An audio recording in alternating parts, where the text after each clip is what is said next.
Target ng Department of Health na palakasin ang primary healthcare ng bansa ngayong taon.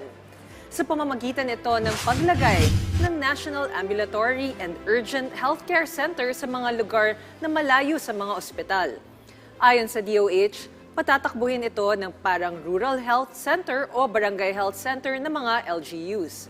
Layon nito na mapalakas ang immunization, mapababa ang undernutrition na dahilan ng pagkabansot ng mga bata at mapababa ang maternal mortality rate na karamihan ay bunga ng teenage pregnancy.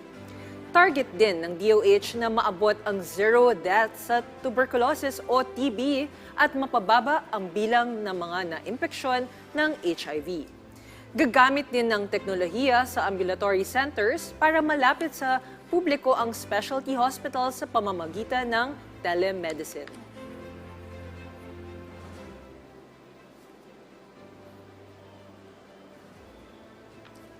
Or madaming oras para matingnan lang ng isang espesyalista.